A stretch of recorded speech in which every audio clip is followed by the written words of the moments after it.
porque nós estamos na linha com uma das autoras do pedido de impeachment da presidente Dilma Rousseff, a advogada, professora de Direito Penal da Universidade de São Paulo, doutora Janaína Pascoal. Boa tarde, doutora. Boa tarde, uma honra falar com vocês, apesar do dia triste, né, para o país. Exatamente. Bom, doutora, a senhora lá em 2015, na companhia de dois grandes juristas, doutor Hélio Bicudo, doutor Miguel Reale Júnior, ingressou com um pedido de impeachment da presidente Dilma Rousseff, que culminou exatamente com o afastamento da presidente, o segundo impeachment da história brasileira. Agora não seria o momento de entrar com um novo pedido, doutora? Olha, eu acho de verdade que, como isso tudo está no bojo de uma investigação na Procuradoria-Geral da República, que o mais célere, na hipótese do presidente não renunciar, porque eu entendo que seria o gesto mais nobre que ele poderia fazer, a situação mais célere seria o Procurador-Geral da República pegar esse material todo, que está na mão dele, a gente não sabe a dimensão, pode ser que haja muito mais do que foi divulgado, e oferecer denúncia em face do presidente por crime comum diante do Supremo Tribunal Federal, tá?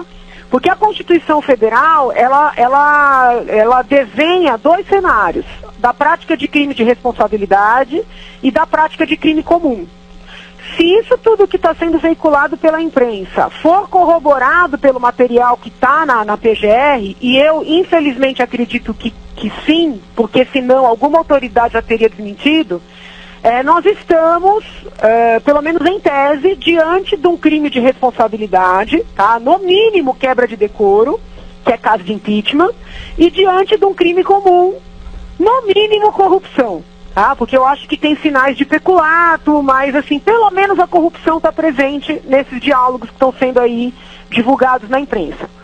Como as provas todas estão na mão da Procuradoria-Geral da República e há uma situação praticamente clara de crime comum, é muito mais prático para a Procuradoria-Geral da República ir pelo caminho do crime comum, tá entendendo? Porque oferecendo a denúncia, aí tem que ter uma autorização do Congresso, que eu imagino que com esse clima consiga-se rapidamente, tá? Tem gente dizendo que não, imagina, o Congresso não vai peitar o povo desse jeito. E o Supremo afasta o presidente da República, tá? Isso se ele não renunciar, porque me parece que o mais adequado é ele colocar a mão na consciência e entender que ele teve a chance de se mostrar um estadista, né? E fez o que fez. Então não dá, é insustentável. É insustentável, eu falo isso com tristeza como brasileira.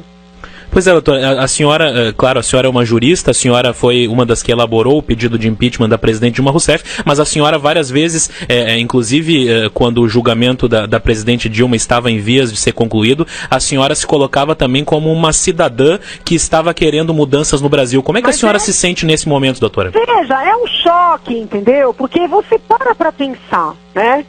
Como o presidente da República leva para dentro do Jaburu um empresário envolvido na Lava Jato e na carne fraca, porque depois ontem eu fiquei pensando, eu lembrei, ele tinha acabado de ser envolvido na carne fraca.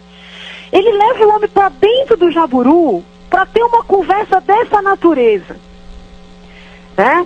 Como o senador da República, no meio das investigações, respondendo a 5 inquéritos na Lava Jato, pede dinheiro para o empresário enrolado em 2 operações para pagar o advogado. Uhum. Percebe que isso aí é sinal da certeza da impunidade? Uhum. Eu senti ontem, quando eu recebi a notícia, foi um choque muito grande, algumas rádios ligaram imediatamente. Eu até falei isso. Eu senti a mesma dor de quando aquele áudio da Dilma com o Lula foi divulgado, lembra? Sim. A Dilma falando, se precisar, para ele apresentar o termo de posse, ou seja, se a polícia te parar, se você for preso, diz que você é ministro. Você entende que é o crime organizado dentro do poder? Uhum. É muito pesado, entendeu? Agora, infelizmente, é a nossa realidade. Nós temos 2 opções. Fingir que ela não está aí e nos acovardarmos, né? Ou enfrentar. Derrubamos uma, vamos derrubar esse outro, e se o próximo que subir aprontar, vai cair, entendeu? Uhum. É assim que tem que ser, não tem jeito. E esse povo tem que ser preso. Tem que ser preso Lula, tem que ser presa Dilma, tem que ser preso Aécio, tem que ser preso Temer. Porque eles, além dos crimes, eles traíram a nação. Sim. Agora, doutora... Então, assim, não adianta. A gente vê que eles ficam em liberdade, eles ficam armando contra a gente. Sim. Agora, doutora, a Constituição prevê que, havendo a vacância do cargo de presidente da República e do cargo de vice-presidente da República, que o Congresso tem a missão, então, de convocar eleições que, como nós estamos a menos de 2 anos do fim desse período presidencial, seria uma eleição indireta, ou seja, realizada no próprio Congresso. No entanto, desde ontem, existe um movimento que parece estar ganhando apoio tanto na população quanto no próprio Congresso, quanto nas próprias forças políticas, de se apresentar uma PEC alterando a Constituição, portanto, para prever a convocação de uma eleição direta, por voto direto da população. Como é que a senhora vê esse movimento? Eu vejo com maus olhos, tá? Desde o começo do processo da presidente Dilma, eu venho insistindo que é muito importante que nós observemos a Constituição. A Constituição é uma segurança. Ela já nos ajudou na situação com Collor, ela já nos ajudou na situação com Dilma, ela vai nos ajudar agora. Eu acho que nesse momento de crise, abrir margem para reforma constitucional, para emenda constitucional, é um risco muito grande para a democracia. Aí eu sei que parece um contrassenso, porque é eleição direta.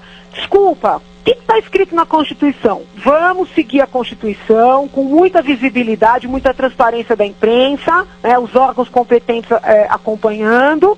Vamos fazer essa transição para que em 2018 nós tenhamos um cenário um pouco mais limpo para que surjam candidatos com condições de concorrer. Porque hoje, veja bem, vai ter eleição direta. Quem vai ser candidato? Está todo mundo de alguma maneira envolvido, entende? Então nós precisamos até desse tempo para que essas investigações progridam, para que os ilícitos surjam. Quem poderia imaginar, no curso da Operação Lava Jato, atos como os que foram tornados públicos ontem? Quem poderia imaginar? Então, assim, fazer eleição direta agora e ainda fazendo uma mudança na Constituição às pressas é um risco para a democracia. Eu defendo a Constituição Federal. Doutora Janaína, boa tarde. Nós estamos aqui numa dupla de Pedro. Agora Tudo é Pedro bem? Tessin aqui. Eu, assim como você disse que está indignada e triste, eu também, depois de muito tempo, reflexão, hoje foi um dia que eu acordei muito triste, sem talvez saber o que fazer, o que pensar daquilo que de fato estamos vivendo. Algumas coisas que me preocupam e eu quero, você como jurista, com toda a sua trajetória, eu quero colocar para você e quero ouvi-la. Tá. Primeiro, durante décadas, pessoas que mentiram e sempre eram acusadas, acabavam escapando, sai dali, fala bonito, cria lei. Que consequências isso ainda terá no futuro da nação brasileira? A outra, eu não posso suportar mais como cidadão brasileiro de que muitas pessoas que entendem a área jurídica e são intelectuais lá, que na verdade é uma grande disputa também, descaradamente mentem na mídia dizendo que não, isso é uma mentira, não sei o quê, e acabam muitas vezes conseguindo absolver pessoas que fizeram tudo isso que nós estamos vendo hoje. De que forma você interpreta isso? Vamos por partes, né? Eu acho que uma coisa tem que ficar muito clara. Eu acho muito curioso o pessoal que defende, por exemplo, o PT, né, que é um pessoal muito aguerrido. Quando a delação é contra o PT, ela não vale. Quando é contra os outros, ela vale. Quando a gravação é contra o PT, é prova nula. Quando é contra os outros, aí a prova é válida. Então eu acho que a gente tem que, pelo amor de Deus, fazer um exercício de nacionalidade e patriotismo, né? Pôr a mão na consciência e reconhecer que a situação é séria e que não há, entendeu? Essa coisa de, olha, não, porque há os bons e os maus, a situação é grave. Ou as pessoas reconhecem isso, ou vão continuar. Você pega os grupos de WhatsApp, eu não estou nem olhando, primeiro que eu não estou tendo tempo, segundo que é nojento, entendeu? Ah, tá vendo? Olha aí o que tem a Glaze. Ah, olha aí o que tem a Dilma. Olha aí o que tem a André, irmã do Aécio. Gente, para! Não tem inocente aí. Nós temos que fazer aplicar a lei. Então, essa é a primeira premissa. Segunda premissa, aquelas pessoas que estão contratadas como advogados dos investigados, dos acusados, aqueles que são os advogados constituídos, tá? Não importa o crime que tenha sido praticado ou que está sendo imputado. Essas pessoas têm o dever de defender seus clientes. Então isso é uma coisa que é importante para uma democracia. Então a gente não pode exigir que o advogado de qualquer um dos investigados, não importa qual, que ele não faça o seu trabalho, né? Dentro da lei, né? Vamos lá, dentro da lei, nenhuma ilicitude, não pode destruir prova, não pode receber dinheiro de origem estranha, de conta de pessoas outras. Então tem um monte vamos dizer assim, pressupostos para o exercício correto da advocacia. Agora, defender os clientes é uma garantia para todo cidadão, né? Isso está previsto na Constituição Federal.